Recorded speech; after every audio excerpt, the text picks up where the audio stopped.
സൗന്ദര്യമുണ്ട്, അഭിനയശേഷിയുണ്ട്. പക്ഷേ വിധിച്ചത് മേനിയഴക് കാട്ടാൻ. സുഗന്ധിയുടെ കഥയാണ് പറയുന്നത്. തമിഴ്നാട്ടിൽ ജനിച്ച സുഗന്ധിയുടെ കഥ.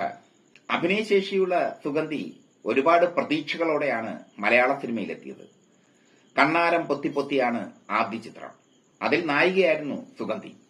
ചിത്രം പരാജയപ്പെട്ടു. ഭാര്യ ഒരു മന്ത്രിയാണ് അവരുടെ രണ്ടാമത്തെ ചിത്രം. മൂന്നാമത്തെ ചിത്രം തീക്കാറ്റ്. ഭാര്യ ഒരു മന്ത്രിയും തീക്കാറ്റും വിജയിച്ചെങ്കിലും അതിലൊക്കെ പാർശ്വവൽക്കരിക്കപ്പെട്ട വേഷങ്ങൾ ചെയ്യാനായിരുന്നു അവരുടെ വിധി. നടൻ രാഘവൻ സംവിധാനം ചെയ്ത എവിഡൻസ് എന്ന ചിത്രം സുഗന്ധിയുടെ മറ്റൊരു ശ്രദ്ധേയ ചിത്രമാണ്. അതിൽ മിഥിസ് ശേഖർ എന്ന കഥാപാത്രത്തെയാണ് അവർ അവതരിപ്പിച്ചത്. ആ ചിത്രം കാലം തെറ്റിയാണ് റിലീസ് ചെയ്തത്. റിലീസ് ചെയ്യാൻ ഏറെ വൈകിയ ചിത്രം പരാജയപ്പെട്ടത് അവർക്ക് വീണ്ടും തിരിച്ചടിയായി. 1989 മലയാള സിനിമയുടെ ട്രെൻഡ് മാറിയ കാലത്ത് മലയത്തിപ്പെണ്ണിലെ മലയത്തിപ്പെണ്ണായി മലയാള യുവാക്കളുടെ ഹൃദയത്തിൽ തീക്കാറ്റായി പടർന്നു കയറി സുഗന്ധി. KS ഗോപാലകൃഷ്ണൻ സംവിധാനം ചെയ്ത ഈ ചിത്രത്തിന്റെ ഏറ്റവും വലിയ പ്രത്യേകത മട്ടിച്ചാറ് മണക്കണ് മണക്കണ് എന്ന സൂപ്പർ ഹിറ്റ് ഗാനമായിരുന്നു. ബ്രഹ്മാനന്ദൻ സംഗീത സംവിധാനം നിർവഹിച്ച ചിത്രം. അതിലെ മട്ടിച്ചാറ് മണക്കണ് മണക്കണ് എന്ന ഗാനം ഇന്നും ഹിറ്റാണ്. അക്കാലത്ത് തിയേറ്ററുകളെ ഹരം കൊള്ളിച്ച ഗാനം. മലയത്തിപ്പെണ്ണിൽ ആവോളം നഗ്നത കാട്ടി സുഗന്ധി.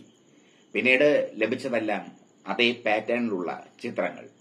മൈ ഡിയർ റോസിയാണ് മറ്റൊരു ചിത്രം. അതിൽ വിമല എന്ന കഥാപാത്രത്തെയാണ് അവർ അവതരിപ്പിച്ചത്. പിന്നീട് KSന്റെ തന്നെ നാഗത്തിൽ അവർ അഭിനയിച്ചു.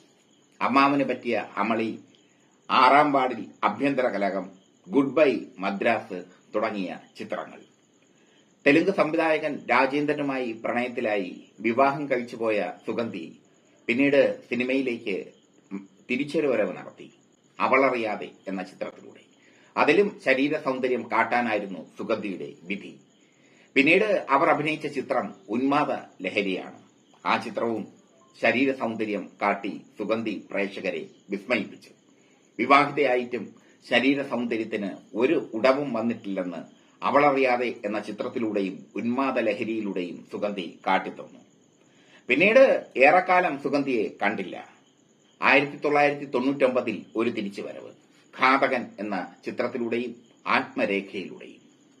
ഈ ചിത്രത്തിന് ശേഷം സുഗന്ധി എവിടെയാണെന്നോ എന്തു ചെയ്യുന്നുവെന്നോ ആരും തിരക്കിയിട്ടില്ല. തിരക്കി ചെല്ലുന്നവർക്ക് അവർ പിടികൊടുത്തിട്ടുമില്ല. ആന്ധ്രാപ്രദേശിൽ സുഗന്ധി സകുടുംബം താമസിക്കുന്നു. ഭർത്താവ് രാജേന്ദ്രനും മക്കളുമൊത്ത്. ഇതാണ് അവരെക്കുറിച്ച് സിനിമാ കേരളയ്ക്ക് കിട്ടിയ ഏറ്റവും ഒടുവിലത്തെ വാർത്ത.